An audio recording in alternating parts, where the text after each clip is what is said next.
So welcome. I want to welcome you all to Hawaiian IANDS. I'm Shaun Lether. I am so honored to introduce my friend and podcaster extraordinaire, speaker, and mentor, Caroline Chang from Awake to Oneness Radio. Many of you might have heard Caroline speak at the last IANDS conference in Salt Lake City, and if you didn't, you can still get a replay at IANDS.org. Caroline has always had a very strong connection to her higher self from a very young childhood. She didn't understand that when she was a child. However, she instinctively knew to follow her inner guidance.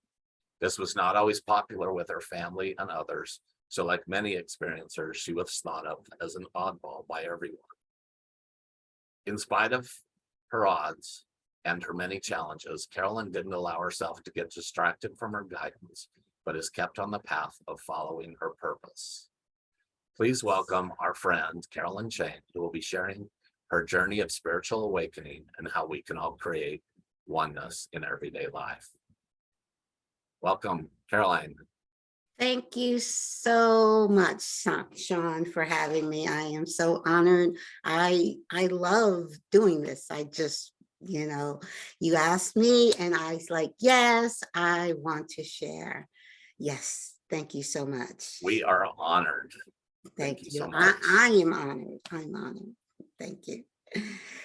So basically, if you have seen my presentation from IANDS conference a few weeks ago, you will see some of the same slides, but I'm going into more detail and taking a deeper dive in this presentation. So I am going to share my PowerPoint with you. And here we go. And say, maybe you need to click it again. There we go. All righty. Now moving on. Okay, as Shaun indicated, I did have a very strong connection to higher self. Now I know I can say higher self at 60. I didn't know at 5, 4, and 5. My parents sent me to Catholic school, and I was in Catholic school for 6 years from K to 5th grade. And we had religion every day in class. And I would listen to the nuns and usually it was a priest for religion class. Then back in the 60s, the nuns didn't really teach religion class. It was always the priests. So I'd listen really attentively, and certain things didn't resonate with me. But my father was very strict. He said children are to be seen and not heard. So when I had questions about what I was learning in religion class, I couldn't ask. I couldn't ask in school. I felt I'd get in trouble, or I couldn't ask at home. So I had to keep all of that bottled in. But I always felt very close to this inner knowing, and I always followed it. And because I always followed my inner guidance, I was like considered the oddball. Even my father one time said to me when I was very young, it's like, why can't you be more like your brother?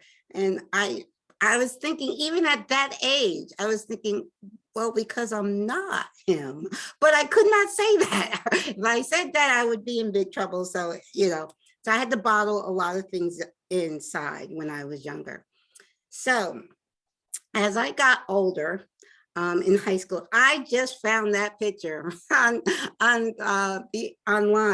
I was looking for a classmate of mine, my best friend from high school, and I logged into this website called classmate.com. And I found this is the yearbook from my freshman year. They didn't have my senior yearbook, but they had my freshman yearbook. And I got this picture off of that. But when I was 15 years old, I was introduced to this book, Think and Grow Rich, by a guy I had a crush on. He was interested in making money.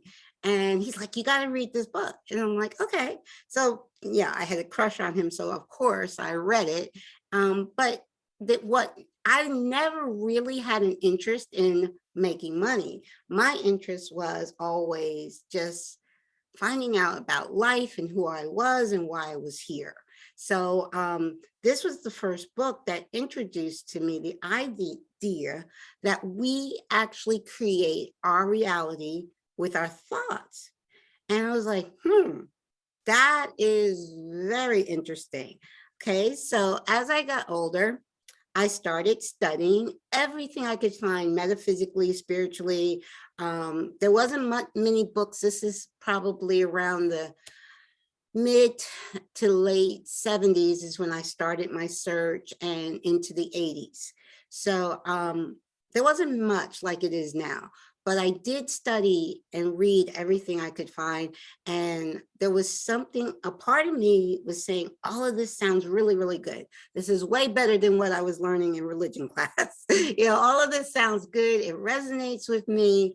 But I felt like there was something missing, like I needed a piece of the puzzle to tie everything together.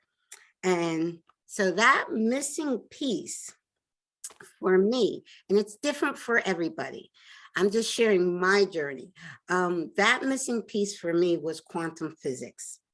I never really heard of quantum physics, but in 2007, I first bought the original What the Bleep, and I was so impressed with that. I bought the extended version, What the Bleep Down the Rabbit Hole. Actually, you only need to buy one because the second one has the first one plus more. So, but I watched every second of it. Now, this documentary, it is a documentary film and a movie.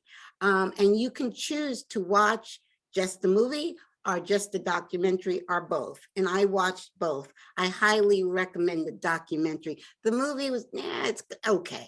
But the documentary was really, really amazing. So over, I think with both videos, at 6 hours, I was watching.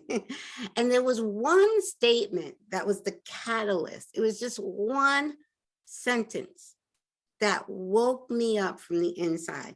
Lynne McTaggart, who she's been a guest, I've had the honor of having her as a guest on my show. She's not a scientist, she is a journalist. She said, the biggest problem in the world today is the illusion of separation. As soon as she said that, something literally woke up inside of me, where I knew not from my head, but from my heart and soul, that simple statement was true. And so from there, it changed my life. So from the movie, I learned about quantum physics, quantum entanglement, meaning all particles are entangled, quantum entangled. And Einstein had discovered this over 100 years ago, and he called it spooky action at a distance. And all particles in the universe are entangled and connected. So it's also known as the unified field theory. So nothing is separate. This has been proven scientifically that there is no separation. Yes, it appears separate, but nothing is separate. Everything is energy. That energy is interconnected and interdependent, meaning if a butterfly's wings flap, it's going to affect not just the entire world, but the entire universe. Everything is interconnected and interdependent. So the truth of universal oneness is, when you look into another person's eyes and all you see is yourself, all you see is a reflection of you. That other, you know that other is not separate from you, and you know that other is not separate from God. All that is source. Doesn't matter what name you use for God. I prefer all that is, because there is nothing outside of God, and it's all interconnected. We're all connected with God. We're all connected with each other. And when you know that, no matter what, well, we know not everybody on this planet are doing nice things. We know that. But when you can look at another person and know that person is God in disguise, then you truly, from your heart, not your head, then you truly know and understand oneness. Now, when I was very young, the other thing that helped to wake me up was 7th grade science class when we were studying molecules and atoms. And my science teacher said, I'll never forget him saying this because it was another awakening moment for me. He said, nothing is truly solid. And we were talking about atoms and how everything is made of atoms. So that was another another aha moment. And so we know that you put anything under a high-powered microscope, all you're going to see are these moving particles called atoms, and they're not touching and they're moving. So meaning this desk that I'm sitting in front of right now, it seems like it's not moving, but the atoms inside of it is moving, meaning everything has life in it. Things that we think a rock doesn't have life. It does. You put a rock under a high-powered microscope, you're going to see those atoms and they will be moving. And we've learned, and this is actually newer science, that we've learned that an atom is 99.9999999% empty space. So the atom, which is the building block of matter, are not even solid. They're empty space. So everything we think is solid is not solid. And science has proven this. Now, the visible spectrum of light, this chart here shows what humans can see with their eyes. Humans can see about 0.035% of what is actually around us. We know that with scientific equipment, we know that there is much more surrounding us than what we can see with our eyes. And so what gets me, and when people say, and people still do say, well, I only believe what I can see. So you're negating like 99.9999% of what is actually around you, because what you can see is extremely limited. Going on to human senses, we have the 5 human senses: sight, hearing, taste, touch, smell. With these 5 senses, scientists have determined that humans can actually detect 0.4% of what is actually surrounding them. So before, the other chart was just about sight. Now, if we take all the 5 senses, scientists are saying humans can only detect about 0.4%. So again, if we say we only believe what we can hear, see, touch, and taste, then we are negating over 99 point something percent of what is actually there. And science, this is science. Science is kind of proven what we have learned spiritually. Okay, what's the difference between knowing and believing? Okay, so there is basically, believing comes from what we learn, what our mind, our brain, the things that we studied, the things that we've been taught in school, in church, books that we've read, lectures we've gone to, workshops, all of those things. They build our intelligence, and all of those things come from outside of us. And we have that limited knowing of the things that we learn from outside of us. But a belief is also something that you can change. Like you can have a belief one day and then tomorrow have a totally different belief. But a knowing is completely different. It comes from a different place. Knowing doesn't come from the brain, it comes from your heart. I call it wisdom. Wisdom comes from your heart and soul connection. Now, your heart is connected to your higher self. Your heart is connected to your soul, which is infinite knowing, infinite knowledge. A lot of times you'll hear someone say, I just know. I don't know how I know, I just know.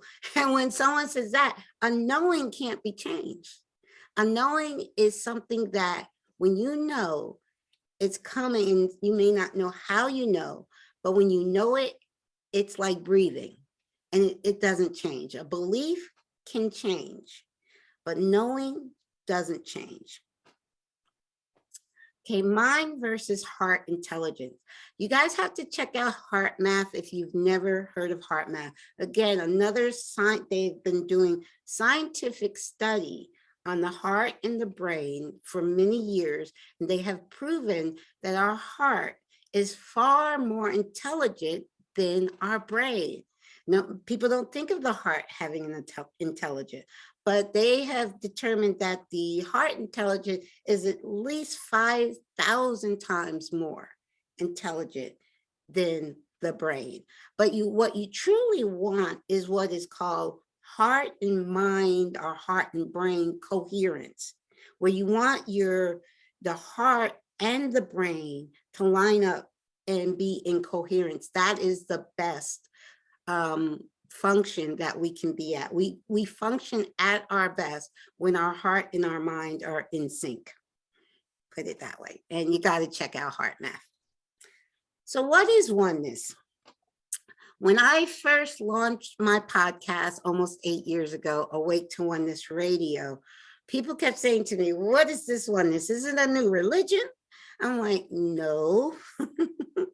Oneness is not a religion at all. For me, it's the opposite of a religion. I don't claim to be any religion. And I was brought up in a Christian home. We went to Catholic church. We never became Catholic. My parents sent us to Catholic school for a better education. But my mom was Episcopalian and my dad was Baptist. My mom was actually raised Baptist, but she became Episcopalian. But as far as a religion, once I awoke into oneness, I dropped all those labels. I was like, no, I'm not going to call myself a Christian because that's separating myself from a Buddhist or a Muslim or a Hindu or a Jew. I'm all of those things. I'm one with everyone, regardless of what their religion is. So for me, religion can sometimes, many times, cause division. And that is not what God is about. God is not about division at all. So oneness is saying we are one regardless of your beliefs. Regardless if you have no belief spiritually. If you believe that I'm born, I live this life and I die and that's it. Regardless of what your belief is, oneness is all, is everyone, includes everyone. No one is left out of oneness. Okay, there are two types of consciousness. Now, the collective consciousness, we individually have a consciousness, but that consciousness is collective. So consciously, everyone on the planet is contributing to our collective consciousness. And currently, we're living in separation consciousness where people generally think we're separate from each other. And with that collective consciousness and separation collective consciousness, we have war. Now, when you know, like breathing, like imagine everybody wakes up tomorrow, every 7 billion, they say closer to 8 billion now. Imagine all 8 billion people on the planet wake up tomorrow morning and know that we are all one. We instantly have world peace. So world peace comes from unity consciousness. Separation brings war. Separation consciousness brings hunger. Separation consciousness brings extreme poverty and homelessness.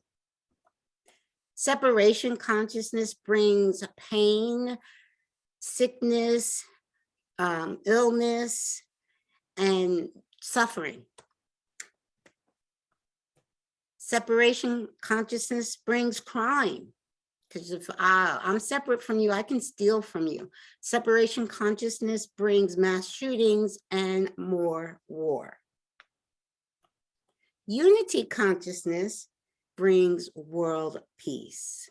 With unity consciousness, we have unconditional acceptance of another person, unconditional. We have unconditional forgiveness of the other. We have unconditional love of the other. Unconditional love has no conditions. Usually human love, like I love you today, oh, I don't love you so much tomorrow. That's human.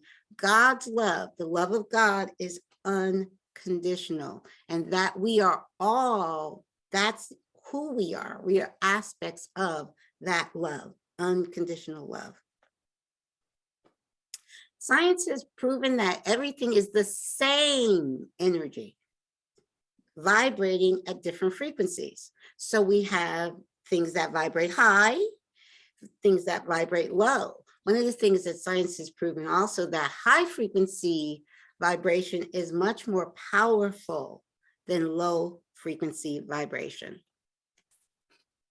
So I love Nikola Tesla. Nikola Tesla said over 100 years ago, if you want to find out the secrets of the universe, think in energy, frequency, and vibration, because we live in a vibrational universe. Here's a chart that demonstrates our emotional vibration. Okay, at our core, our emotions have vibration. And actually, we, in communicating to the field, the unified field, we send out that core vibration, and we actually get back a vibrational match to what we send out. So we want to, looking at this, actually, I see, for me, love should be at the very top. Unconditional love, they have enlightenment, but okay.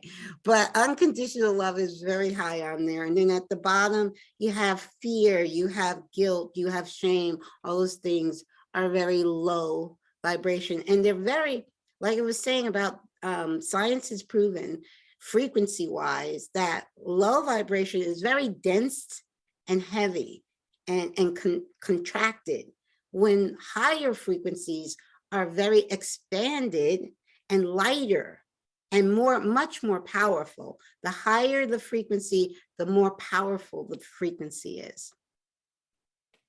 Okay, I love this. It's like I was saying, what we send out to the universe vibrationally is what we do get back. So, and these are showing the wave signals, that a high frequency vibration is short waves signals and very fast. Okay, here's a example I love to use with time. When you're having fun, so, and you're at a high frequency vibration, you're laughing, you're having the time of your life. When you're having fun, what happens? It seems like time just flies by, right? It goes, it's a faster frequency. It goes very fast. And when you're bored and depressed and feeling down and gloomy, it seems like 1 minute takes forever. So that's when we're going to talk more about that. But time is an illusion as well, because time is, you literally are going faster when you're happy, literally. And you literally are moving slower when you're sad. So time is, as Einstein said, time is an illusion, albeit a very persistent one. Okay, quantum physics teaches us who we truly are as sovereign divine beings of light. Actually, that's what my shirt says. I'm going to stand and see if you guys can see it. It says, I am a sovereign divine being of light. I wear that. And that is the only thing I identify with. I don't identify with my skin color. I don't identify with even being a United States citizen. The only label I identify with is I am a sovereign divine being of light. Okay, humans, like I said, we were talking about how limited humans' perception is. And what humans judge with, what they label bad and good, is with their limited perceptions. So in truth, the universe is neutral. And when I think of God, I think of the yin yang symbol, which is dark and light. But if you want it, in truth, it's what we label things, either bad or good. And so we have to be careful of not to judge, because basically when we judge something, we don't know why that is happening. And we can't judge why it's happening. We have to kind of look at everything. Now, I'm not saying, okay, I don't want anybody to misunderstand what I'm saying. We know high vibration and low vibration, and we want to surround ourselves with high vibration. We want to stay in a high vibration. And sometimes if we come in contact with someone that's in a very low vibration, we send them love and light. And we might want to send them love and light from a distance. There's nothing wrong with that. And that's not judging. That's just wanting to surround yourself and surround others with love and light. So judging is condemning and like saying, oh, that person is horrible, he's bad, blah, blah. That's when we judge. And when we judge others, we're only judging ourselves, because that other is not separate from us. So it's good to try. It's very difficult for humans to not judge, but to try to send things that we see that are low frequency and low vibration, send it love and light, because we can send it love and light from a distance, but we want to always send it love and light. Quantum physics. And now people have said to me, well, quantum physics is just a theory. And I say everything, all of today's technology is based off of quantum physics, all of it. We could not have a smartphone, a smart TV. We could not have any of the technologies that we have today without quantum physics. That shows the interconnectedness of everything. A lot of times I have scientists on my show, and I had a scientist on my show, and he said, if a person doesn't believe in oneness, they shouldn't be able to own a cell phone, because that cell phone would not be working if oneness wasn't real. So quantum physics is not just a theory. It is what all of today's technology is working off of. The core principle of oneness is what our technology is actually working from. Okay, science, ancient wisdom, and spirituality. There's my yin yang symbol. That symbol to me is the perfect symbol to represent God, is the yin yang symbol. And science is now catching up. Quantum physics is catching up with spirituality and ancient wisdom.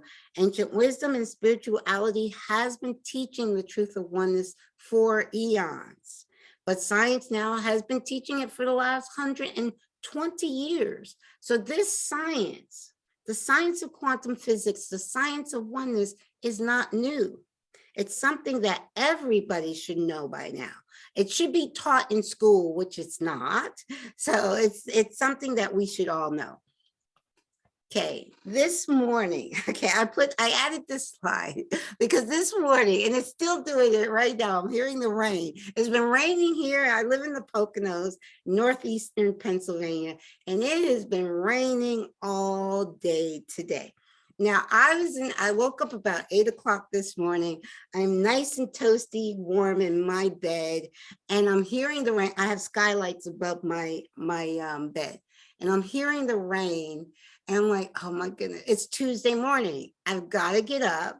I got to take out the recycling. I got to take out the trash, and I got to bring it down the driveway to the end of the driveway to be picked up every Tuesday morning. And most Tuesday mornings, I do it with no problem because it's not raining. It was windy, it was raining, it was cold, and I'm all like, so I thought, I thought of, because I wanted to inspire myself, to motivate myself to get out the bed, go out in the rain.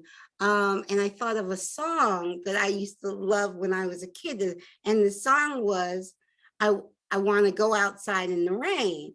I had my phone. I actually looked up the song. on YouTube and I played the song, but the song is depressing. The song is about, he wants to go outside, and it's from 1971, if you want to look it up. It was I think this group, one hit wonder. But it's, I want to go outside in the rain, because he's crying, and the rain will hide his tears. So I was like, I listened to the song, like, no, that's not motivating me to want to go outside in the rain. But I remembered this image, which I have posted this picture right here on Facebook several times. Life isn't about waiting for the storm to pass. It's about learning to dance in the rain. So that after I listened to the song, it's like, no. The song's bringing me down. Then I looked for this picture, and I'm like, okay, now I can go out. I can put on my rain jacket and go outside and dance in the rain. It's not about waiting for the storm to pass. It's about enjoying every moment, looking for the blessing in every now moment. That is what life is about. Okay, our greatest challenges are our greatest blessings. And this is difficult for many that are really focused in the humanness of our being to understand. Because when we go through challenges, we don't think of them as blessings. But in truth, they truly are our greatest blessings. So, and I want to share with you my journey with my son Kyle, because that is my greatest challenge in life. Was my son came into my life November 24th, 1984, and he transitioned at 29 years old on July 1st, 2014. My journey with him actually changed my life. I had the most amazing journey with him 3 years before his transition, when doctors said he wasn't going to make it. And I tried to take my life, but he did make it. I experienced truly a medical miracle where my son pulled himself off of life support, and we went home together. Even after I had tried to kill myself, he was on life support for 5 weeks. He pulled himself off, and we went home together. We went home on December 30th of 2011. And that day, when I brought Kyle home, I made a promise to God. I said, God, thank you so much. I don't know what's going to happen tomorrow, but I will never stop thanking you for this miracle, for allowing me to bring my son home. And I've kept that promise ever since that day. So 3 years after that, my son did get ill again, was back in the hospital, back on life support. I said, I don't know if I'm going to be able to bring him home this time, when he went back in 2014. And I wasn't able to bring him back home. He transitioned, and I was at complete peace at the moment of my son's transition. I knew, number one, he wasn't going anywhere. He was just leaving that body, but he wasn't going anywhere. I knew it was a soul plan that he and I had made together. And I knew that it was his soul's time, meaning I know that every soul comes into this life in perfect divine timing, and every soul leaves this life in perfect divine timing. So I knew it was his perfect divine time to leave when he left. And I know that he actually stayed 3 years longer to get me ready. He knew I had work to do. It wasn't my time to go. And he actually stayed 3 years longer for me. I do know that. So now here, 2 years after my son's transition, now I had launched my podcast, Awake to Oneness Radio, 6 months after my son's transition. And I didn't know what kind of guest or who I was going to have as a guest, but I was recommended to have Suzanne Giesemann on.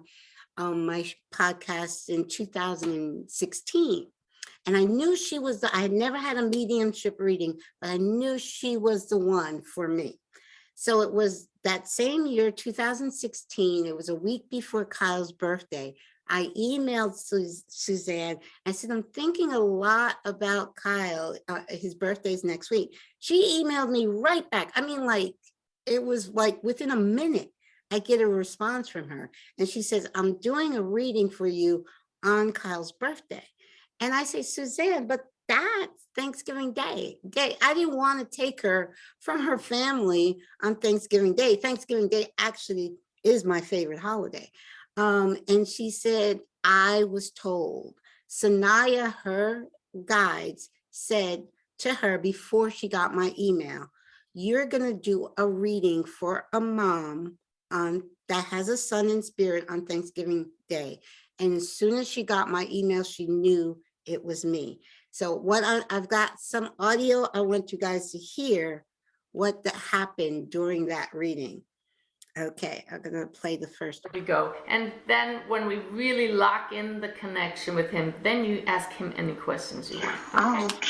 All right, so here we go. Now what's that sound all of a sudden? Do you hear it? No. You don't hear it? No. Wow, you'll hear it on the recording. It was this whooshing sound. As soon as I said, here we go, it was really distracting. You'll hear it on my audio recording. Okay. Okay. And here it comes again. You guys got to hold that down. Wow. Okay, so we're gonna, I don't want to be distracted by that, so cut that out. Okay. That is very distracting though. Okay, here we go. It's interesting. I don't hear it. You don't hear it? Okay. Okay. All right. So you can see, it's loud as day, the whooshing sound. And that whooshing sound was all through the reading. It was about only a 35-minute reading, but all through the reading of I could not hear a thing. It was loud as day, but she said you could hear it on the audio. Well, I think she says this. And now the next audio you'll hear, I've never told anyone how Kyle actually passed, how Kyle actually transitioned. Everyone knew Kyle had heart issue, but I never told anyone exactly what caused Kyle to transition. She couldn't have read that anywhere. I never told anyone. So Kyle tells her in this next audio. That's how that feels. There's a little bit of trouble breathing, and the word embolism comes up. Okay. And let's go. This feels like he's trying to show me some things that may have happened at the end. I don't normally hear embolism, but they may have had some problem with clots. Yes. Yes. You did? Okay. Yes. Wait till you Yes. hear this sound. I've never heard it coming through my computer. It's a vibrational thing. And he says he's doing it. He's messing with the electronics. Well, you can cut it out then. We got you. Unless you want to give us some electronic voice, EVP would be awesome. Never heard that. Okay. Oh, wow. I heard a sound there. It might have been your laugh, but it gave me the image of a very small, white, fluffy dog. Do you have a fluffy white dog, or you've had one? I had one. She's crossed over. Yeah, well, he's holding her like this. And Okay. so she's fine, Mom. And so am I. Now in that one, you literally hear Coco very clearly. You hear my dog Coco, who transitioned in August of 2007. Little white fluffy dog. Coco, Kyle was holding Coco like a baby, like you would hold a baby. And you can clearly hear Coco's bark. And I'd never told anybody that Kyle transitioned because of an embolism from the complications from open heart surgery that caused an embolism in Kyle's head to burst. And that's what caused Kyle's transition. So that was amazing. Now, and what she had said there, she said to Kyle, unless you want to give us some EVP, electronic voice phenomena, which I had never heard of. And when she said it, it totally went over my head. And then she was just kind of starting to realize what was going on, because she wasn't trying to do EVP. This was happening organically. Now, in this next one, she did not even hear this until I pointed it out to her several days later. And just says that he knows that you would do anything to have him back, or you would even be with, just to be with him. But he says you still have a lot of work to do, and you're doing it. But it also feels like, I know he's saying that you feel like you're not doing enough. And he says, chill out, Mom. I just love that. You can literally hear Kyle's voice saying, doing it, literally. And when she didn't hear that when she was doing this reading. 2 days later, after I listened to the tape closely, I said, Suzanne, you have to listen to the tape right at this spot.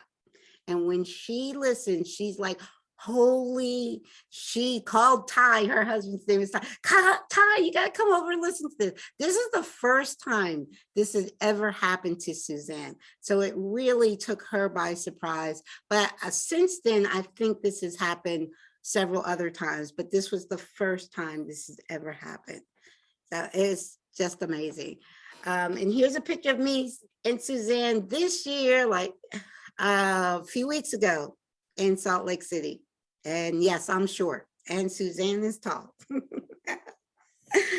So the other guest I had on my show that has a very strong, she's a researcher, she's a Brazilian researcher, and she does different experiments, and she's been getting images of our loved ones from the afterlife. These images, she has it's an e-magazine, and in several different e-magazine, Kyle has come in the different experiments that she has been doing. Kyle has come to her, but my favorite one is this one right here. This was just before I was on a Zoom meeting with Sonia and a few other moms. It wasn't just me, but it was about 4 or 5 of us moms were on a Zoom meeting with Sonia, and Sonia has this mist machine behind her and she's recording, and you can clearly see Kyle's image in the mist of the behind her. So that's my absolute favorite one. Okay, and then this I got just a few months ago. One of the things I love to do is mentor anyone, but I really enjoy mentoring parents that have children in spirit. And I've been mentoring a couple in the UK, and their son Wesley transitioned in February of 2020, and he was only 13 years old. He just didn't wake up. And they've been very, very distraught, especially this year is his second anniversary in spirit. They were feeling really, really down, and they knew I had a connection with Sonia. So that they asked me to reach out to Sonia for them, and I did. And so Sonia did begin getting images of Wesley. You can see Wesley in the corner with the yellow border around him. And then this image came through with Wesley and a dog.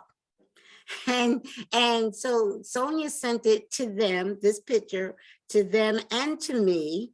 And I didn't see it. I didn't open the email right away. But so Sonia's asking them, who's the dog? And the couple is like, I don't know who that dog is. And then when I opened it, I said, that's my Coco. And I sent the picture of Coco to Sonia after I told her that's Coco. And so Coco came because Dad is very skeptical. So Coco came through in the image with their son Wesley to show the connection. I connected them with Sonia, and Coco's like, hey, Ma. And I think Coco just loves to be seen and heard. So now you've seen Coco from spirit, and you've heard Coco in spirit. Same thing with Kyle. You've seen Kyle from spirit, and you've heard Kyle from spirit. So this was just too amazing. So here's a picture of Sonia and I. Now, Sonia and I are the same height. Here's a picture of Sonia and I at We Don't Die conference in Boston, and that was January of 2019. And we were having fun. You see the glass of wine in my hand. Okay. Now, who we are. Like I said, we are sovereign divine beings of light, and we are unique. We're holographic, we're multidimensional aspects of God. All that is source. I say all that is. So I want to, in the next few slides, I want to break down each of those words.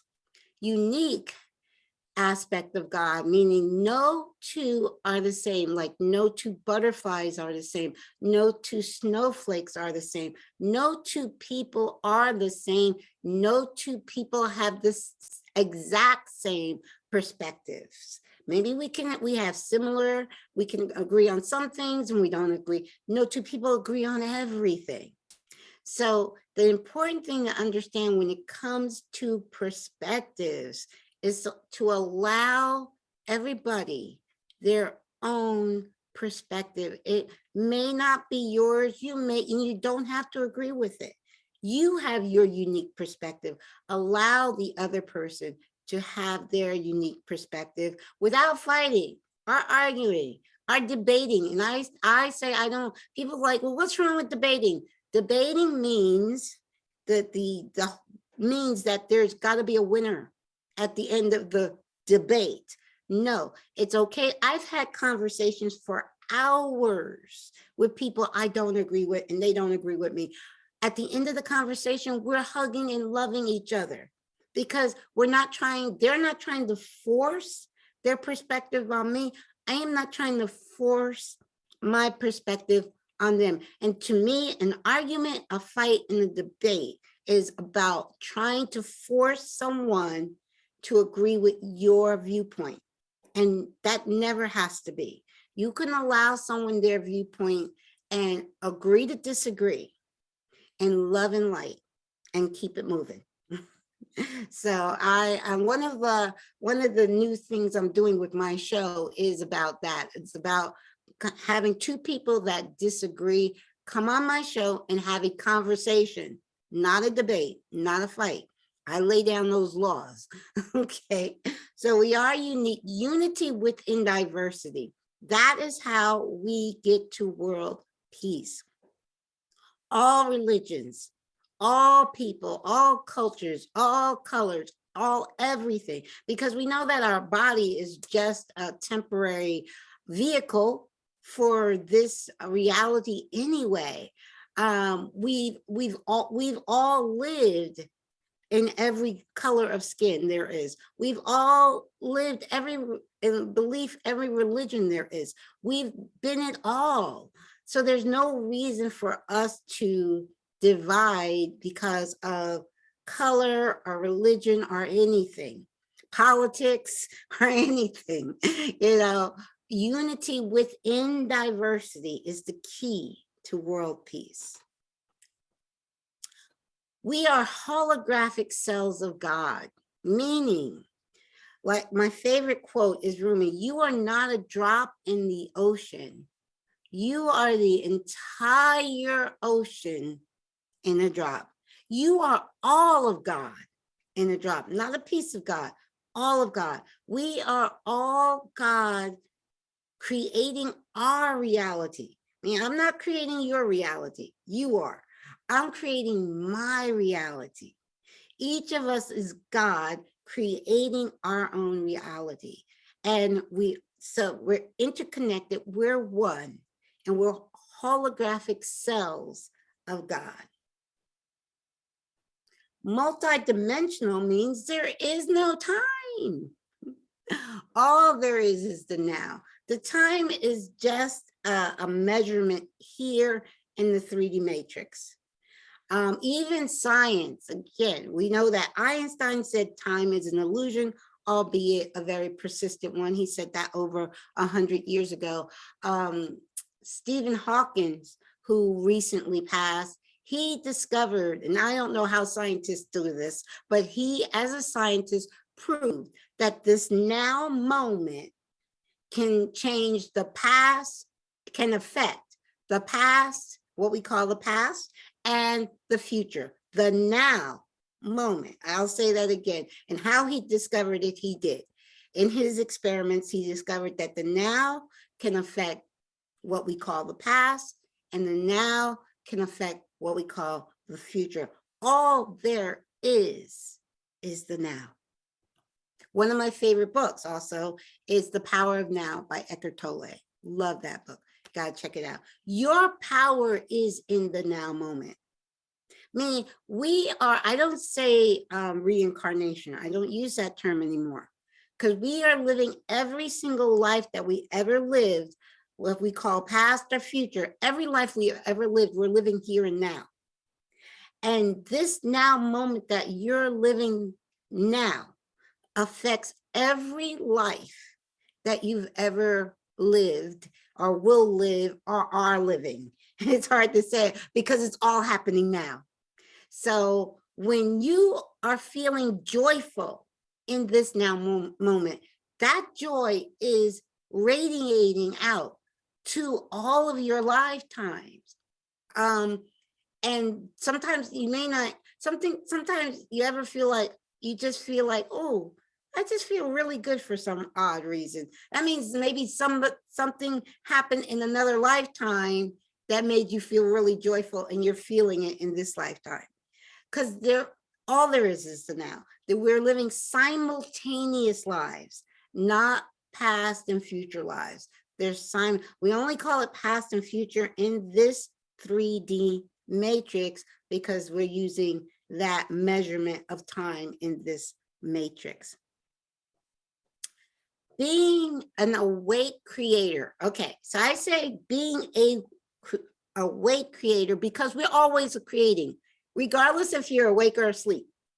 You are a creator being, but the being awake, you are being aware. You know you are a creator being. You know you're creating your reality, that life is not happening to you, life is happening through you.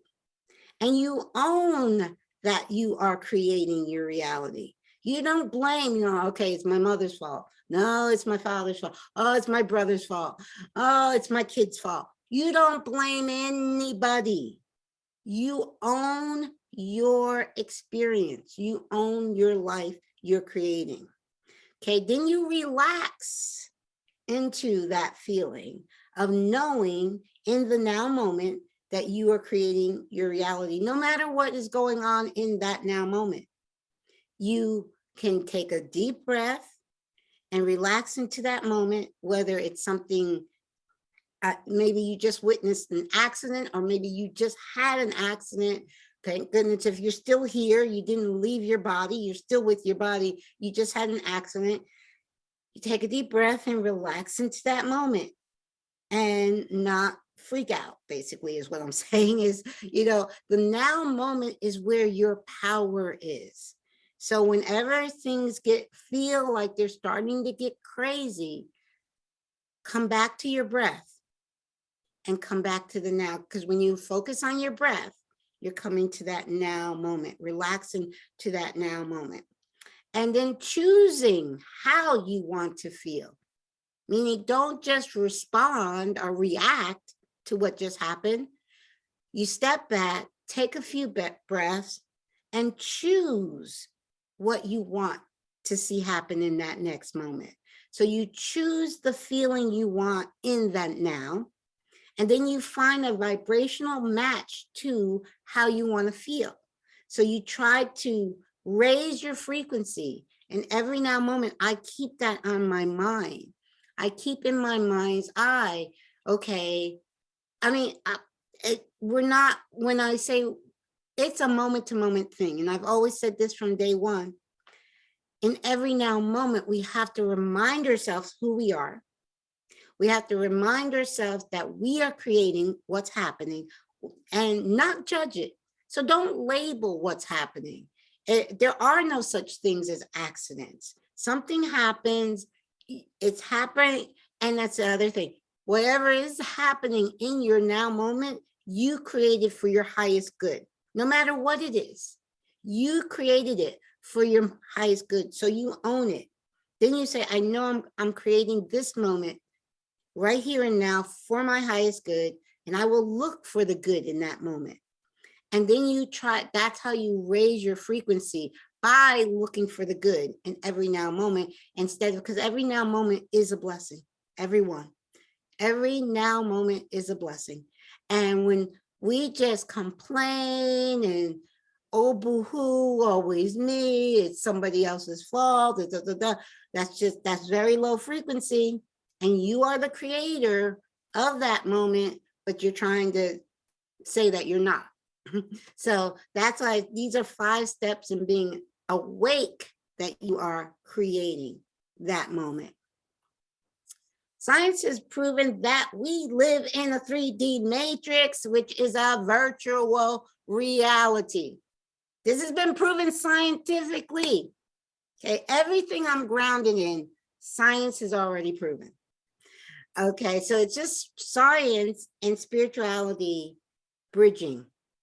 So basically, I've never, ever experienced a virtual reality, that stuff, but science has proven that this 3D matrix that we call Earth, the life that we're living now, is a virtual reality.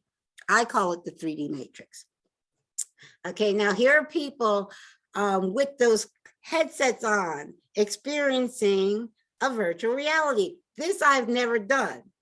I don't know if I want to try it, but I've never done this. But anyway, so our world that we call solid is a virtual reality. And it's one that we are creating. We're creating our own reality, nobody else's.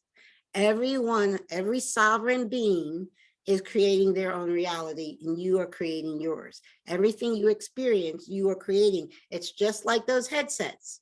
Now, when you're ready to escape the 3D matrix, all you have to do is take off the headset, okay? And the headset is the illusion of separation, okay? So when you take off that headset, that illusion of separation, and you look at the world, everything in it and everyone in it as a part of you and a part of God. That is how you take off the 3D matrix virtual reality headset, and you start living your life from the truth of who you truly are. So that is, I might try one of those things one of these days. Okay, wait. So when you do that, when you take off the goggles of separation, and you awaken to the truth of universal oneness, you wake up in the dream of your own creation. Now, many here have had near-death experiences, and they have experienced what I'm talking about. When you leave your body, you realize that was a dream. What I just left was a dream of my own creation. So what we want to do while we still have a body, while we still have our avatar, our what I call our spacesuit, while we still have it, we want to wake up in the dream. And that's living your life to the fullest, because you become the master of your destiny. You decide to turn a nightmare and to heaven on earth. And we all have that ability in every now moment. We have the ability to change the dream because we know we're the dreamer and we're creating it. We're the dream and the dreamer. And we can step back, become the observer. I liked in the opening meditation. Yes, step back. Sometimes just step back and become the observer. Interesting movie I'm creating here. Okay. You know, you don't have to be so attached to it, and you can change it at will. Okay. Now we are always looking outside of ourselves for a guru. But you know what? You are your own guru. Remember, the outer world is the dream of your own creation. The outer world is an illusion. The outer world is not real. The only thing real is you, your inner world. That is the only thing real. So you're looking in the outer world for a guru when that's not where you're going to find. Now, you can read a book, you can find a teacher, you can go to lectures, you can go to workshops. All that stuff is good. But all those things should be pointing you to you. I always say I inspire. My mission is to inspire others to go within and tap into the truth within them. Truth is not going to be found outside of you. It's in you. You are your own guru. And there's nothing wrong with going to lectures and workshop and reading books and following a particular teacher. There's nothing wrong with that, because that teacher should be leading you back to you, because you are your own guru. Only you know what's right for you. Okay. And we also look outside of ourselves for a savior. No one can save us but ourselves. No one can and no one may. It's against universal law. Universal law, we would not grow spiritually. We came here for an experience, and part of that experience is to wake up and remember, to wake up in the dream. We came here to remember who we are and to wake up in the dream, and nobody can do that for you. We can learn from others, we can be guided by others, but all awakening is an inside job. It comes from, and nobody can save us. If somebody, oh, okay, I thought of this analogy. Say you have a toddler, like 3 toddlers playing in the bedroom, and they make a mess of the bedroom. And you're like, oh, let me go in there and I'll clean up behind them. So you clean up behind them. Did they learn to clean up?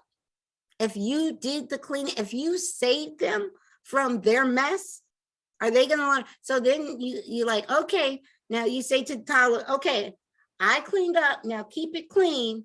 And then you go out again and they're back.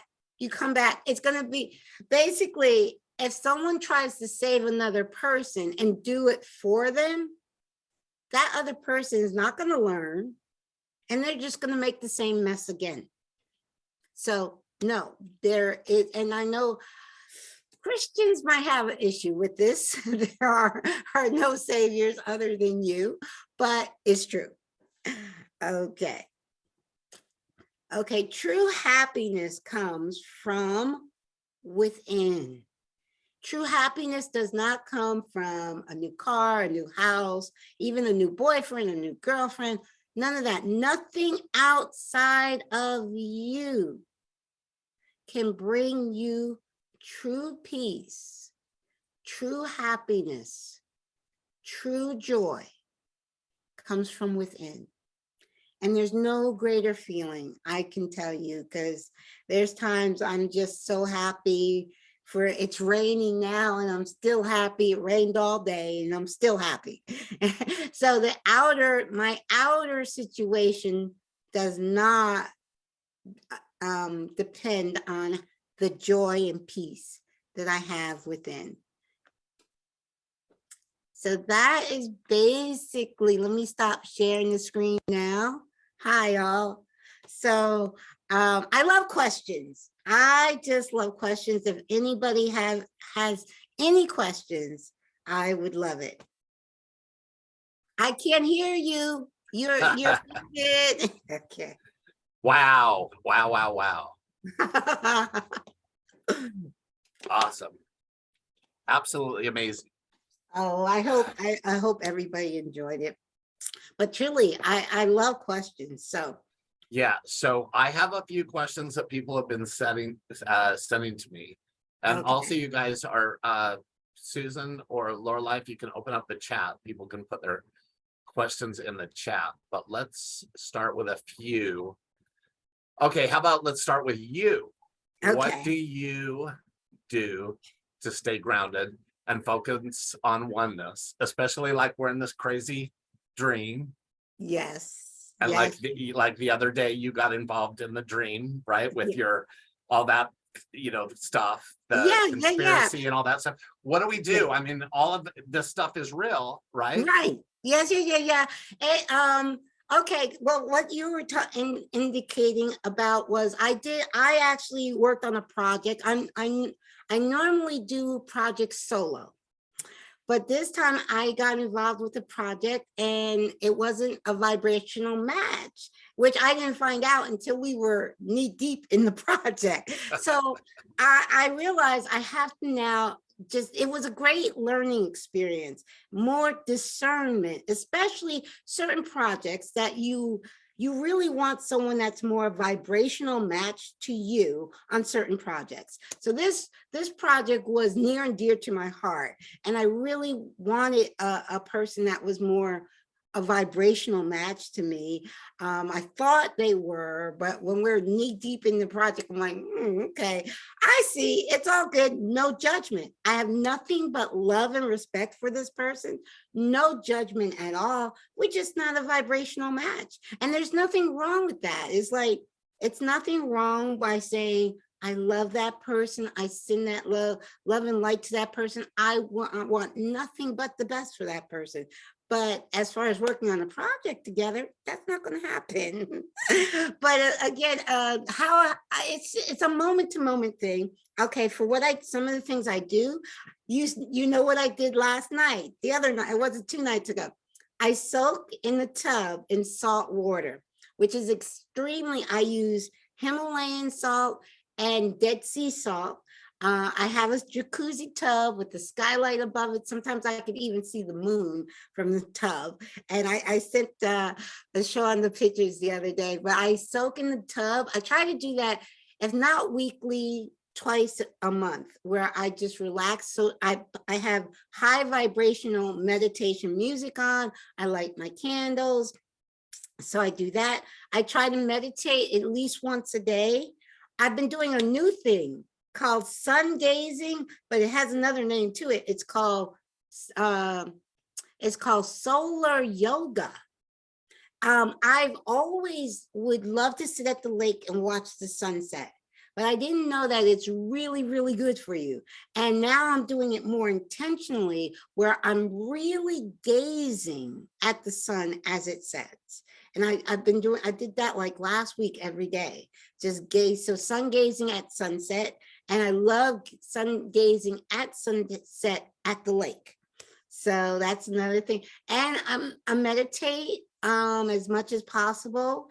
Whenever I feel like I'm overwhelmed or stressed, I don't care what I'm doing. I just stop and I'll find a nice quiet corner, take a few deep breaths. I like another thing. Now, this may be too much information, but I like to do that. I like whenever I go potty, I like to just, I do. It's like, okay, this is the one place, nobody's, even if you work in an office, nobody's going to disturb you in the bathroom. So I always take a few, when I'm sitting on the throne, I'm always taking a few deep breaths, because when I deep breathe is bringing me into the now moment, and the now moment is your point of power.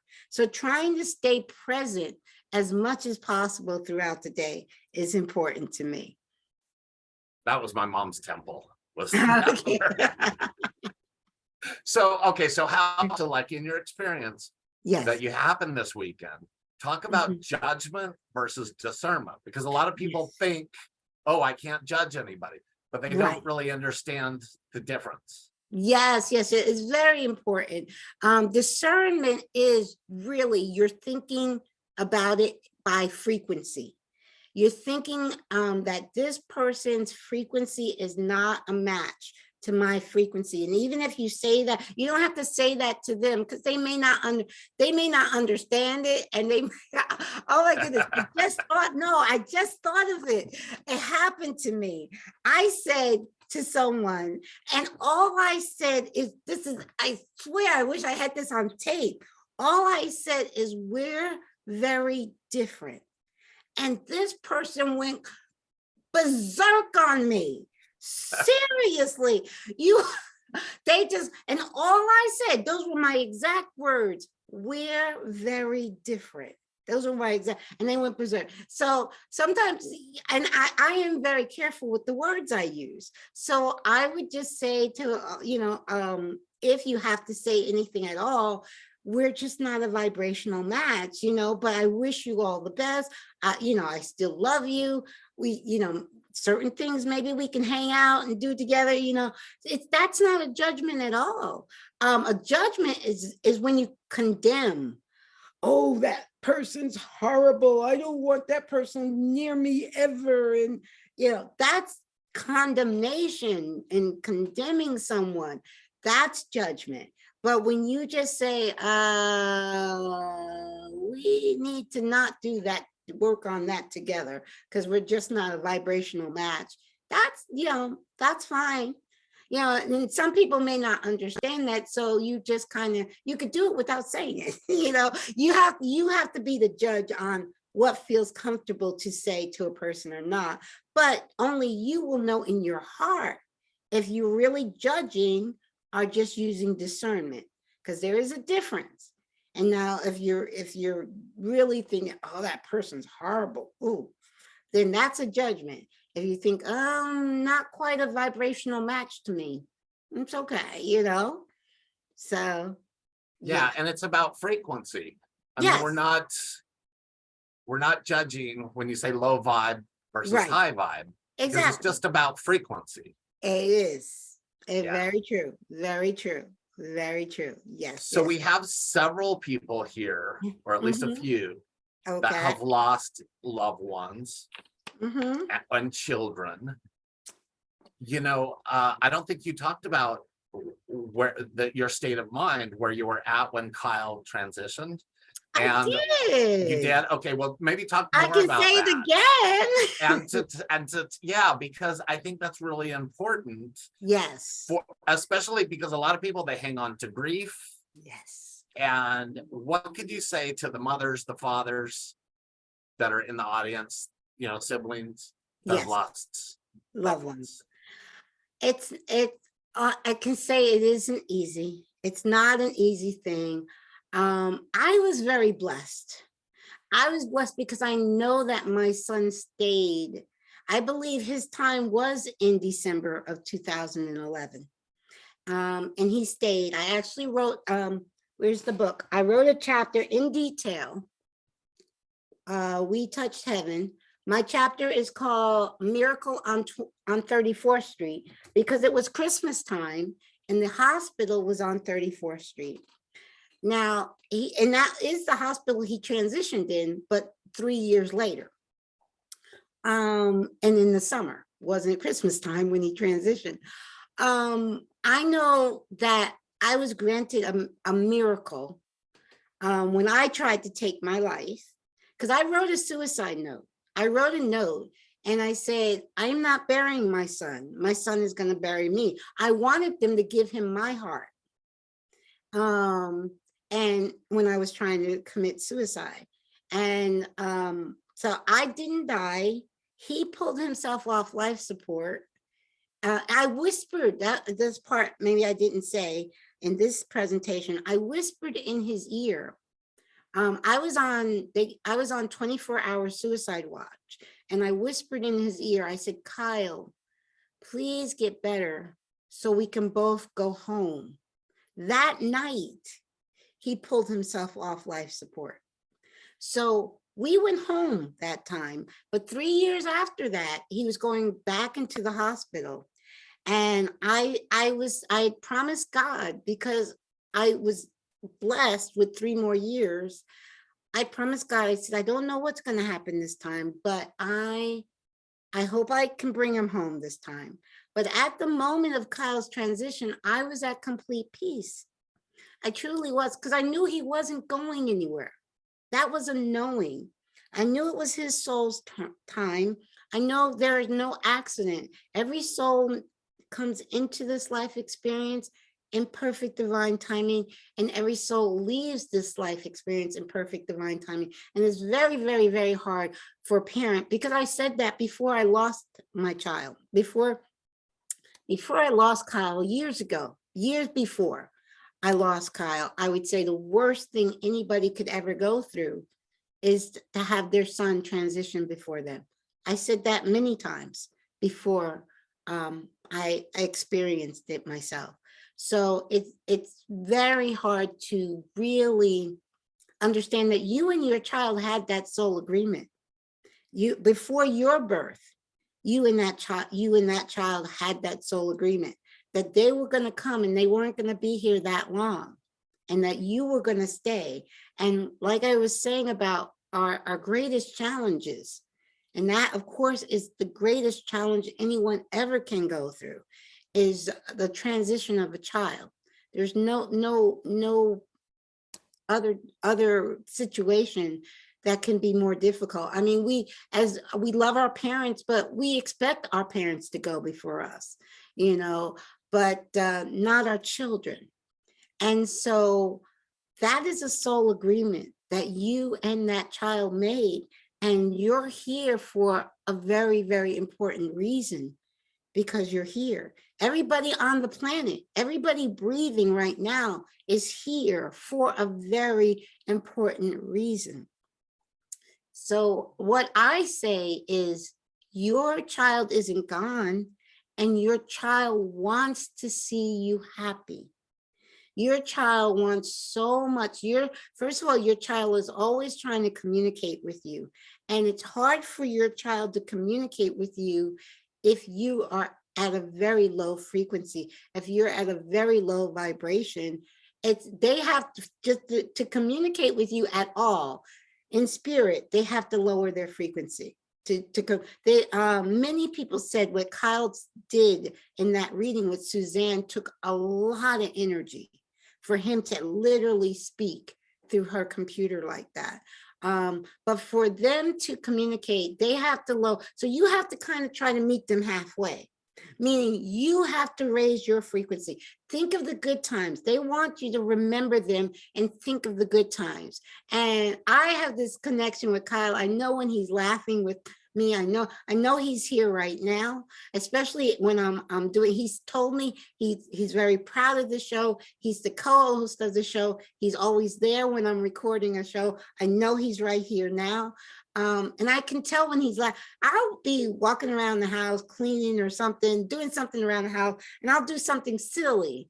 And I can, in my heart, I can hear Kyle laughing at me. And I'll say, Kyle, stop laughing at your mama. You know, things that seriously. And it's this earring. I lost this earring, and I know Kyle found it. This earring was in Kyle's room, hanging. You know how you have the light switch, right? Up and down. It was hanging on his, how the heck did an earring get on his light switch? I'm like, thank you, Kyle. I'm like, our kids there's so much evidence that our loved ones are not gone. And our children, Kyle has said to me in the reading that Mom, I wouldn't have done anything different. He said, Mom, not rushing you, but when it's your time to come or cross over, I'm giving you the tour. I mean, our kids just, they want us to be happy. They want us to do what we came here for, because we all came here for a soul purpose. And if we're still here, that means our soul purpose is not done and we have work to do. And they want us to be happy and do the work that we came here for. Right. And part of the purpose, it was just to come for a short time, right? Yeah. I Yes. mean, Yes. Sometimes some babies will say, I just want to stick my toe in, and they're only here for a few days or a few months. It's a soul plan. No soul leaves here. There are no accidents. That we think in our humanness that it's an accident or you died too young, all of that, that's just the humanness where we don't realize we're creating this dream. And we made these contracts with our soul, with our children and our parents. We made a great book, a really, really good book for understanding all of this. Is a children's book. And the name of it is The Little Soul in the Sun by Neil Donald Walsh. It's a children's book. I have it, it's downstairs. I bought it for my grandson. But you can hear they have the audiobook on YouTube. You can hear the whole audiobook for free on YouTube. The Little Soul in the Sun. And it's a great book it explains how we make these soul contracts before we're born. yeah. Okay, so you talk about the dream, that we're all in this dream, we're creating the dream. So what do you say to the people that are going through immense challenges and physical illnesses? And you know how a lot of people might use that to beat themselves up, Yes. or other people might blame it on to use it to be power over another person or judge another person's. What have you been thinking about yourself to create that? Explain how we might create these things for our good or for other people's good. That it's not necessarily bad karma. Or thinking the wrong thoughts, not doing enough affirmations. Yeah. Like that. You're absolutely right. It's everything we experience. Everything is our creation. It's our creation on the other side before we're born. And here we have another great book is Your Soul's Plan and Your Soul's Gift by Robert Schwartz. He was my very first guest. Matter of fact, I was talking to Robert, communicating with him by email while Kyle was on life support when Kyle did transition. But before he transitioned, I was in Kyle's ICU room and I Googled Your Soul's Plan. And it comes up, and that's the name of his book. So I found Robert Schwartz. I wrote him. I explained to him where I was in the ICU with my son, and he wrote to me right back. And he ended up being my first guest. But we make these soul plans, even illness, just like the death of a child, illnesses, sometimes children are born deformed. All of that, we plan it. Everything, and we plan it for our highest good, and it could be for our highest good and the highest good of others around us. Because say if someone's born with Down syndrome or something of that nature, that was their soul's plan, but it wasn't just for their highest good, for their soul's highest good. They came to help others around them love and accept them exactly for who they are, because that's what we come here to love, regardless of what a person's ailment is or their deformity. We love them exactly for who they are. And sometimes we have angels that are born deformed to show us how to love, to teach us how to love unconditionally. Beautiful, well said. And so some of us may have incurable diseases or so forth. Healing doesn't necessarily mean that you're going to heal the body or the disease, right? It's what we think about that, healing our mind and the way we. Well, the healing, it's like this. When we truly wake up in the dream, we are at peace with what is. We are at complete peace. Nothing outside of us needs to bring us peace and joy. So us being completely healed physically doesn't have to happen to bring us peace and joy. Me meeting my soulmate, hey, if you're out there, anyway.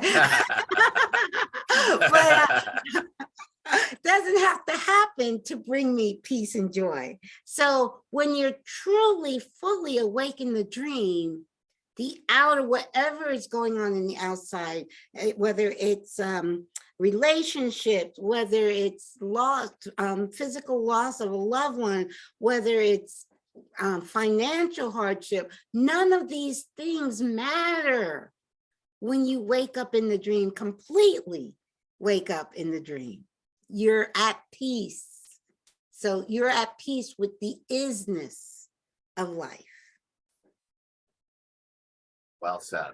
So you would say that surrendering is what can bring about spiritual awakening. When we surrender to what is, to the now, without judging it. Yes. That's when we can have an awakening. Yes. Is that what you're? Yes. And I like, surrender's okay, but you know what I like is a word better than surrender, allowing. I like allowing what is to be. That's what I like. And in many ways, that's actually all forgiveness is. Just allow people to be who they are and quit trying to expect them to be something different. Exactly. Just allow. Exactly. Sometimes we get confused with what forgiveness really is. Exactly. And truth, because there is no separation. When we forgive another, we're forgiving ourselves. Yes. Exactly. Yes. Yeah, that is so true and so hard, because especially, now we've got this separation with the politics and the races and different conspiracy theory groups like, oh, you're wrong. And it's like, it's like even in these spiritual groups, there's this, the need, I guess it's the ego, right? Oh, This need to always cause separation. That's the virus, the ego. The virus is the ego. I said this, and I say this all the time, and I said this on not the show this weekend, but a few shows ago. I said the virus is the ego, and the illness, because we know a virus causes an illness. The virus ego causes the illness. I have to be right-itis. No, you don't. You don't have to be right.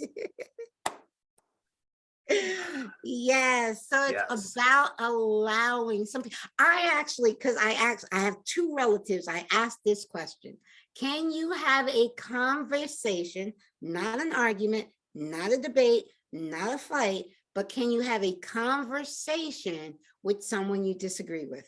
Now, one of my relatives said, nope, can't do it. Can't do it. And I was like, I appreciated the honesty. The other relative didn't answer the question. The answer was the same, but they just refused to answer the question. So that's what my whole new series is about, which is called Truth and Freedom. Can we please have a conversation?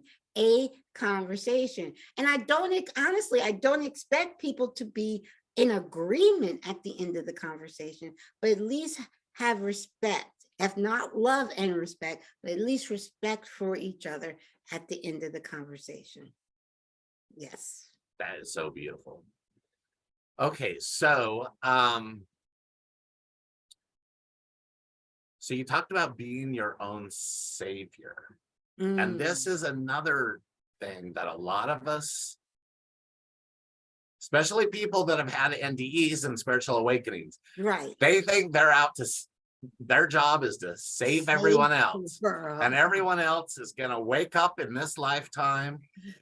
What do you say about that? So, because as you know, many NDErs, they have messages and going to share stuff, but what about people that are not here to wake up? What do you say about Well, that? I believe every NDE, they get a message, they should follow that message. But that message doesn't mean that they're going to be anybody's savior. They are their savior.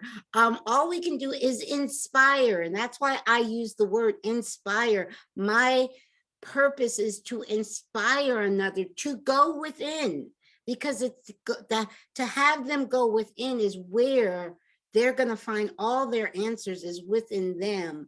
And all I can do is guide them back to themselves. So yes, if people come back with messages, yes, share those messages, start a podcast, write a book, whatever, share those messages, but it's nobody's job to save another. The perfect example was the kids. Remember, you like, oh, well, let me clean up behind the kids. Oh, and then they won't mess up again. Really? Right.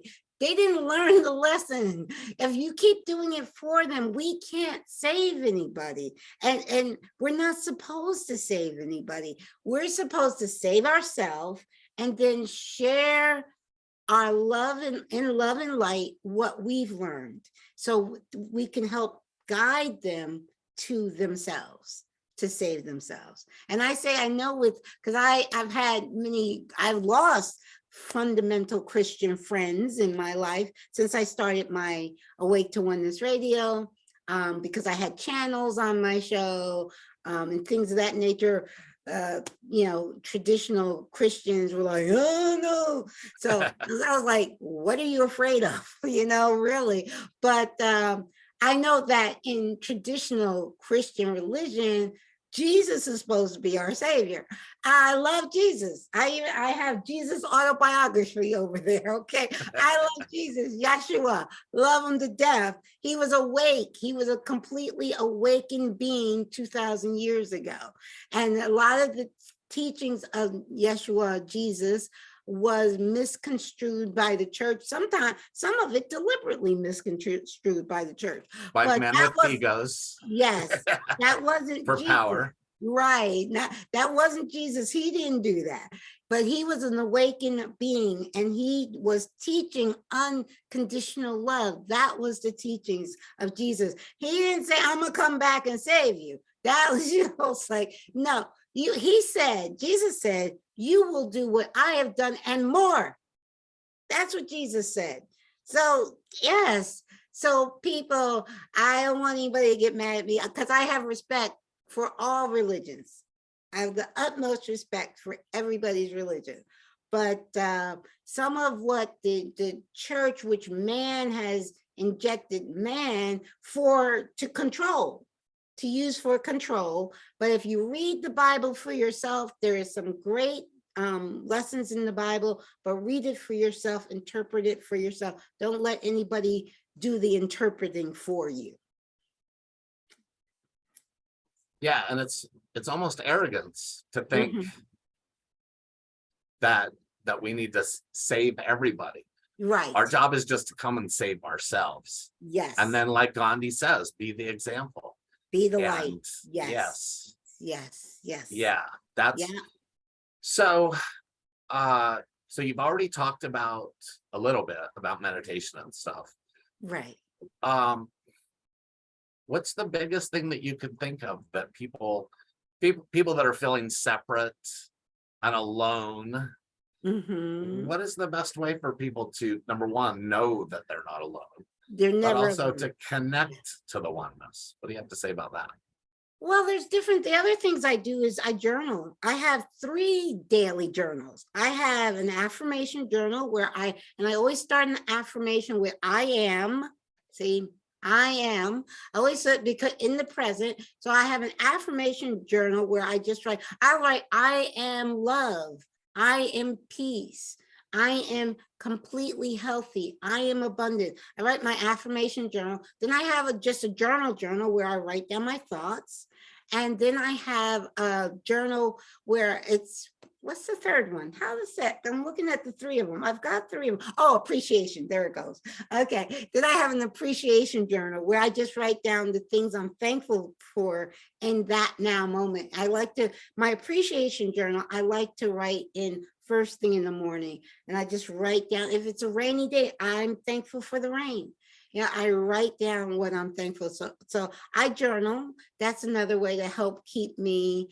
So meditation, journaling, sun gazing, baths in hot salt water, drinking a lot of, as far as keeping the physical body healthy, because it's mind, body, and soul. So you want to make sure you're mentally healthy, physically healthy, and spiritually healthy. I drink a lot of spring water. I have my spring water here. I am flexitarian. 5 days a week.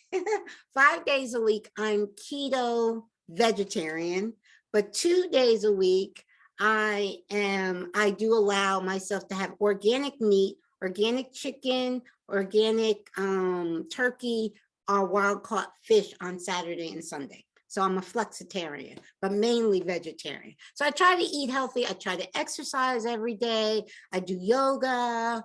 I love hot yoga. I haven't been able to get up there since the whole COVID thing. I haven't been to the hot yoga, which is up in Scranton, but I love hot yoga. But yes, Cynthia has her hand up. Yeah, and by the way, just to highlight, gratitude is what you've kind of been saying. The state of gratitude gets us in the place to receive more. Yes. And yeah, so Cynthia had a question about what is sun gazing. Was there something else you had to ask, Cynthia? No, that was my question. I didn't know quite how to do it, but I just figured it out. Okay, yes. Sun gazing. You want to do that either sunset or sunrise. I'm never up at sunrise, so I do that. Oh wait, you muted yourself. You muted yourself. They muted me. Somebody muted you. That's okay. That's okay. That's okay. I love going to the lake at sunset and watching the sun, but I'm doing it now more deliberately. Matter of fact, on my YouTube channel, I put a lot of I love creating videos. And I create a lot of inspirational message videos. And one of them that I just posted a week ago, it's called Solar Yoga. And it's an ancient practice. And now when I do it, I gaze without blinking. I'm gazing at the sun as it's going lower and lower and lower until it disappears. And I'm doing it more deliberately now. And I just started that about a week ago when I heard this message that I turned into a video. So if I try to post messages at least 3 or 4 times, they're really beautiful channel messages that I create a video with, because I like creating video. I like creating PowerPoints and I like creating videos. That's my paintbrush is the computer. So check it out. There is a video on my YouTube, Awake to Oneness Radio YouTube channel, and the title of it is Solar Yoga. And see, people will think of it as doing yoga at sunset, but no, solar yoga is gazing at the sun. Yeah. Cynthia, was there something else? Your hand went back up. Yes, you said you gave the channel, your YouTube channel, too quickly. What is the name of your? Oh, it's Awake to the number 2. Oh, okay. Awake to Oneness Radio. That's the YouTube channel. Yes. Thank you. I will check that out. Okay. Yeah, and she has amazing speakers. Marianne Williamson. Yes. Many course students are here. Which, by the way, just so everybody knows, as you noticed, Caroline speaks A Course in Miracles Principles and Way of Mastery and many spiritual books. And Yogananda, the Principles SRF. However, she's not read any of those books. She tried to read A Course in Miracles, right? But as we discussed, truth is truth, wherever it's found and whatever path you're on. And so, but she has her radio show which is a podcast, even though it's called radio, and you can see it on YouTube. and she has the most amazing speakers, right? And what's his name? Proctor, is it Proctor or Gamble Right, from yes. Thrive? Procter Gamble, yes, yes. It's many. I mean, Neil Donald Walsh, so many now. I can't even think of them. Many huge, amazing Yes, people. yes, And Caroline also does mentoring. So yes, you can message her and she does mentoring. yes. And she just doesn't stop. She is always doing amazing things. Yeah, I'm just following my heart. And I decided, like I said, I was inspired 6 months after my son's transition, middle of the night, my higher self said, just do it.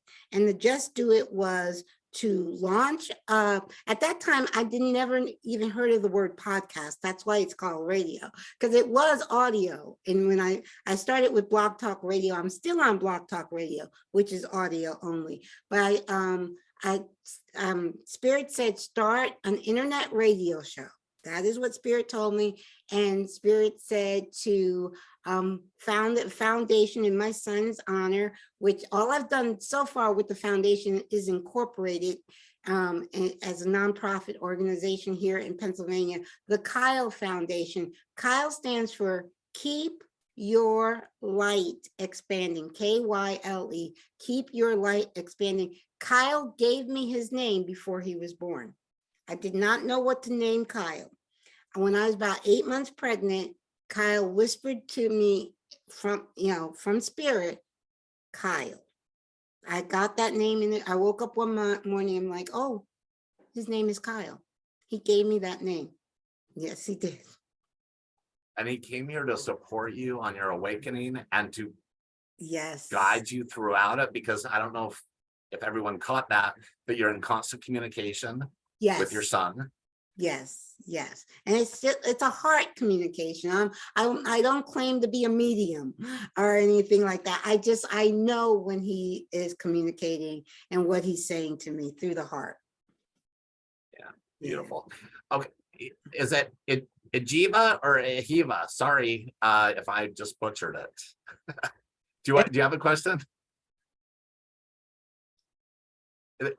She's muted. Unmute. Okay. There you go.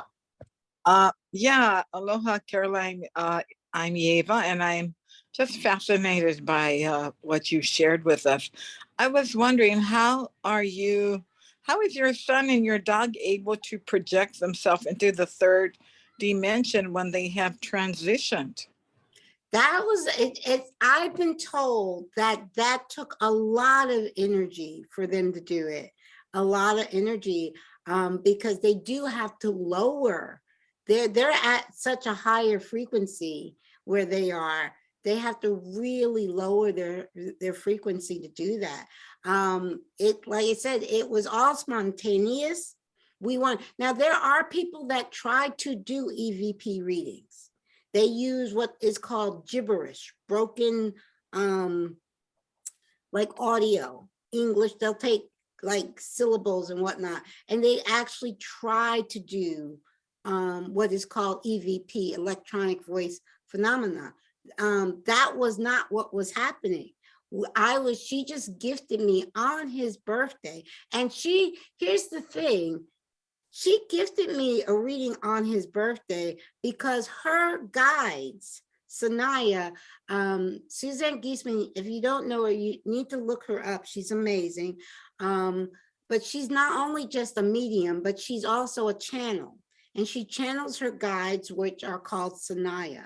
Sanaya had told her before she even got my email that she was doing this reading on Thanksgiving Day for a mom that had a son in spirit.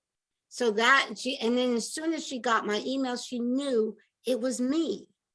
And she gifted me that reading on Thanksgiving Day on his birthday. So all that synchronicity, which we know there are no coincidences, that synchronicity, it was meant to be. And now she's had readings like that now since then, that was November 24th, 2016. And since then, she has had other readings that has happened. She doesn't try to do EVP. If it happens organically and naturally. And that was truly his voice. It was so amazing. And Suzanne's going to be a speaker in the next few months, hopefully. Yes, that's true. That's true. That's So true. you're here in Hawaii, right? Yes, I am. I'm wondering that are other people who have transitioned able to communicate with us?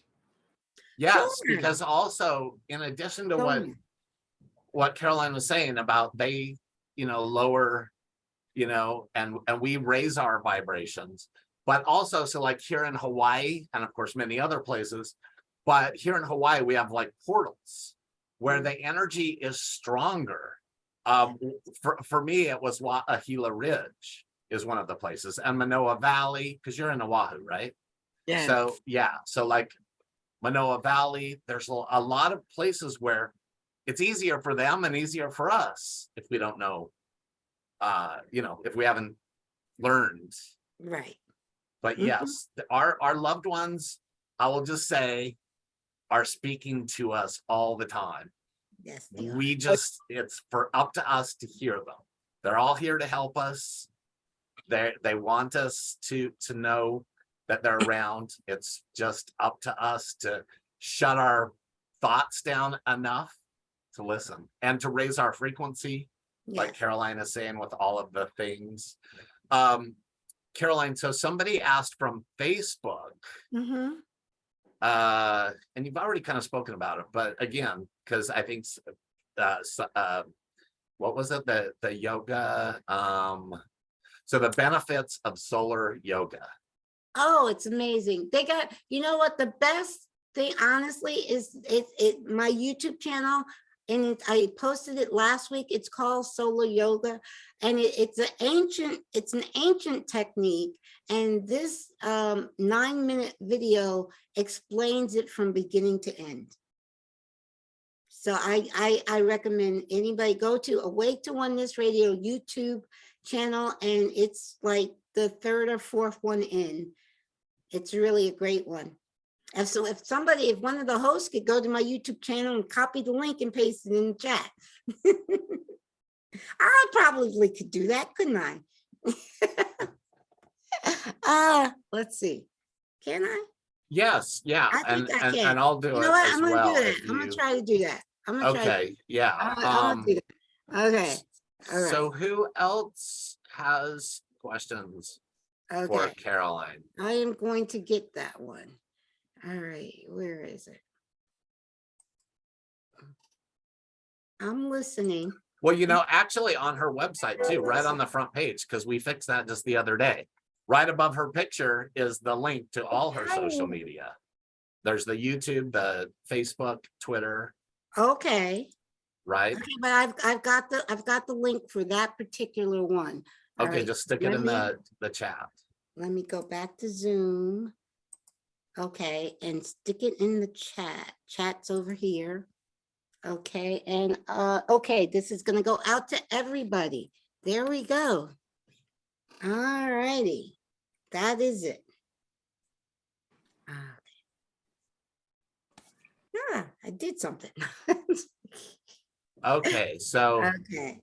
Eva has another question, and feel free, go ahead. Okay, yes, go ahead. It's not really a question, but a phenomena happened to me when I was thinking. I was taking a shower, and in my head, I said, Dad, if you really want me to come and take care of you in Tahiti, show me a sign. And all of a sudden, I heard a crash, and the glass from the glass door of the shower lifted up and jumped 2 feet and broke the louver. Oh my goodness. Wow, that's a sign, I would say. And water is a conduit. Yeah. I mean, sometimes the shower can be our best portal, temple, whatever. I don't know why, but water is a conduit. That was pretty wild. Yeah. Yeah, you should come to, you haven't been to our sharing group. You should come to our sharing group and share Yes. and Oh, let us know, keep talking to him and Yes. let us know how it works. But definitely when you have those experiences, count it as a yes, because then you move yourself into the frequency that it's already happening. That's true manifestation. Right. And you'll just invite more. Yes, exactly. A lot of times that's exactly right. A lot of times, I mean, our loved ones are communicating with us all the time. And so many times we will ignore the signs or say, oh no, that couldn't be. If ever you get a sign and your first thought is that's a sign, stay with the first thought. Don't overthink it. It's like, oh no, that's what most people do. Most people are so mesmerized by the 3D matrix that they don't open themselves up to these signs. You know, we gotta step back from that 3D matrix. We gotta take off those goggles sometime. Yeah, sometimes we get caught up in the story. Yes. A lot of NDEers get caught up in the story. Mhm. I look at it's like they trade one story for another one. Mhm. Yeah. So we always are having to watch out to not get caught up in the story. Right. Like you're Very like, true. so what, let's see, we're going on about 2 hours. How are you doing on energy? Oh, I'm fine. You know me. So do we have any more questions for Caroline? I've gotten several messages that everybody is so happy that you stuck around. Oh, of course. Because so many, you know, again, we have people here and that, you know, they lose loved ones and they feel like there's no reason to live anymore. And they don't Right. even realize that maybe the loved one was here to support them in their growth. Right. And once they did whatever they're here to do. You exactly. Yeah. Yeah. There's no accidents. Every soul leaves in perfect divine timing, no matter what age. It's perfect divine timing for that soul. And things are happening for us, not to Yes. us, right? Exactly. Yes. Everything. Cynthia, you have your hand up again. Yes, I have two questions. What is Caroline's webpage? How do I find her? And how do I message Caroline as a mentor? Oh, sure. Just go to my contact information is right there on the website. It is Awake to Oneness Radio. I'll put, you know what? Let me put the Oh, link. that's the same. Yeah, Yes, it's in the that's- chat. Yeah. So that at is the your top- webpage. Yeah, at Yes. the top, there's a link for mentoring, isn't there? Yeah, no, there's there. Well, I think there. Yeah, there Yeah, is. it says mentoring somewhere. Yeah, I know there there's a is. There tab. is. Yes, I there is a link for mentoring. You're absolutely right. If I can't find you, I'll contact Shaun and ask again. Oh, you'll find her. Plus, yeah. she's at the sharing. She comes to our sharing group every Yes. week. You Every come, week. Yes, Cynthia. yes, I have seen you there. Yes, Yeah. yes. So yeah, she's Good. she's Thank always you. got Thank you golden so much. nuggets. Yes, Thank I loved having you. I'm so very grateful that you stayed. Oh, of course, of course. I appreciate that very much. She has Oh. important work to do, and she's just getting Yeah. started, actually. Yeah, She's- true. I do feel like, even though I've been doing my show for 8 years, I do feel like I'm just getting started. I'm gonna put the link to my website, which is waittoonenessradio.org. I'm gonna It's put in my- there. It's in there. It's in there. Yeah, I keep putting it in. You are okay. Okay, dokie. So let me come back to the screen. Okay. All right. And you're actually working on something really new that's kind of really cool. But since we have somebody else with their hand raised, Oh, one of Kathy. both of you I don't guys, want to answer. I don't want Kat- to answer her question. right?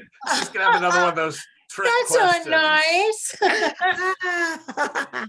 Kathy, so come. Hold on a second. I'm gonna add you in. So Okay. you guys are also doing something really cool together. Is it okay if we share it here? It's really Victoria's creation. We're just participating. Yeah, We don't really know enough to talk about, I don't think. Well, you know, with the concept. well, yeah, we can share the concept, sure. The You want concept, yeah, the concept is a higher view, meaning taking the concept of the view, which I don't watch, and making it, taking 5 ladies, me being one, Kathy being one, Victoria, Joan of Angels, and Gloria. Gloria is somebody, yeah. Yes, 5. So 5 of us ladies are gonna have like a view-like show, but it will be, the title of the show is The Higher View, which I Right. really love that. So we'll be talking about the 3D matrix from the higher view Right, perspective. right. So there's Right. no punching, nobody storms off the stage. No, actually, probably if anyone has comments, they'll say we're unrealistic because we're definitely they'll looking say, at life what from the what higher have they view. been smoking? They must be smoking some good stuff over there. Yeah. Well, some of them might be, but the reason I wanted to speak is Caroline did not say anything about being a movie star. She has been in a documentary with Sonia Rinaldi Yeah. that she did mention Sonia's work, but Yeah. she's actually in the documentary. And Yes. you did a great job. Thank you so I much. wanted people to know that because not only is she great at doing presentations and sharing the good news and helping other people get through difficult times, but she is a movie star. And the name of the documentary is Rinaldi, Sonia's last name, and it is put out by if you go to We Don't Die Radio, which is Sandra Champlain. Yes, Yeah. go to We Don't Die Radio, and then you can find the link to get to that film, Rinaldi. Yeah, you just sort of buzzed right by that. I mean, I would think that's a big claim to fame, but Well, that's one of the things that's so beautiful about Caroline is that she's not running around she's just trying around to spread oneness and love, and could care less, even though she is going to get an Oscar one of these days. She could care less about the fame. It's more about she's just here to help everybody wake up. Yeah, I mean, Yep. imagine what the world's going to be like when we're all awake. We're just going, oh my goodness, we're gonna all have so much fun. So yes, we have to dream that dream. We have to turn this nightmare into heaven on earth, and we are going to do that in this lifetime. Yes, that's what we're going to do. That's what we're all here to do. We're all here. The other thing I wanted everyone to know is I got to introduce Caroline at IANDS. I'm a volunteer, and so I got to introduce a few people, and I was honored that I got to interview you, or introduce you, not interview. She made me read her thing exactly, and not Yes, tell, I heard about and that. not You were gonna tell what I wing really us. know. So you guys contact me later. Anyway. She told me that she told you had to stick word for word. I did, and it's like, really, I'm a rebel. I don't like that. And plus, I do know stuff. So anyway, that's why she made me do it that way. Which, by the way, for people who don't know, Kathy has an amazing, several amazing channels, and she interviews all kinds of interesting people as well. Yeah. And she also does, she's a marketer, and many people know that that's what I did in my last life. And her marketing is very cool because she uses guidance from the other side, higher guidance, your own higher guidance, to help you find out what it is that you're here to do. So Kathy, if you want, go ahead and put your link in the chat for everybody. Oh, okay. Yeah. So yeah. Is there anybody else? I don't have everybody. Somebody keeps getting in the chat. I don't know. The whole time it's been out. I can. It's I can- open oh, now. here You it should is be able now. to do it now. Now it is, but it Yeah, was. it ago. was closed earlier, but it Yeah, should they're be open scared now. of me. They keep taking me out. It's because I can really. Anyway, I won't. I'll be good. Yeah, well, that's because you just talk so much. I am just kidding. I love it. Okay, I I'm love you. leaving now. You Where's know the it. unpin here? It does. Well, Kathy, you didn't tell everybody that I'm gonna be on your show on Thursday. Thursday. On Yeah. Thursday, yeah. Yeah. Yeah. Yeah, stick so that in the group, by the way. Yeah. I'm still putting it together, but yeah, I was doing. It's going to be in the Creators Convergence. Is that right? Oh, Thursday? no, it's on, Co-creators. no, it's on, Conscious Business Zone, which will be on, 4 or 5 places in Facebook, on my YouTube channel, Mason Works Marketing YouTube channel, on, LinkedIn and Twitter, and on Roku TV, and on, Amazon Fire TV, and on podcasts. Wow. So stick it in the Yeah, chat, and then also See, you Kathy in a Oh, movie, yeah, but we're- Roku. Okay, I can Yes. see myself on Roku. and Kathy also share it in the Hawaiian IANDS group. A lot of people know that Kathy shares her conversations in the Hawaiian IANDS Facebook group. So if you guys haven't joined, Yeah, did you see the one please. I did today? Wow. I was a little Yes. bit occupied, but I'm gonna because that looks Oh really my good. God, That looks she- amazing. She photographs orbs and That's light what I beams. saw. It looks Oh I my- think I really had good. her. Stone What's her Hobbit. name? Stone Hobbit. I don't think you know her. She's from New Zealand. I'll Okay, well, introduce her. everybody go to the Hawaiian IANDS Facebook group and you'll see the post because that's amazing. She Well, photographs but orbs and Facebook is changing things around, so StreamYard didn't work quite the same way on a pre-record. So Mm. I don't know what's going on with that, but that's a whole nother story. Thank you for letting me thank speak. you. I'm not Thank supposed you. to talk anymore. I That's don't want to get a bad reputation for being chatty Cathy. I hated that. I hated that doll. That's why they kept you on mute. We have let you come out and play for a while. Thank you very much. Back to your corner. I'm All just- right, Thank you guys. Thank you. Thank you, Kathy. Just love her. So would you like to share some parting wisdom with everybody? Thank you so much, everybody who has come. We've been Yes. at it for 2 hours and 15 minutes, and Yes. I think everybody is buzzing. Thank Yeah. you so much for coming. And of course, everybody, please come to our sharing group the 3rd Tuesday, which I think is the 18th. Oh, I Is still that have right? September. No, I got September on the wall. September? No, September. you're right. October, right. No. Third week in I October. looked I think over, it's but October. September is still on the wall. And November 1st, we're going to be having Dr. Grayson, who is one of the Mhm. founders of IANDS, that is Mhm. going to be speaking. He's literally like the foremost expert, at least one of the very top on Mhm. near-death experiences. So we are really looking forward to him. So please come and bring your questions. He is just a wealth of experts on near-death experiences. He has written so much. And then of course, join Caroline on Awake to Oneness radio.org. She is there for mentoring. I'm sure your phone's going to be ringing off the hook tonight. Well, that's So- good. Not tonight, in the morning. It's late here.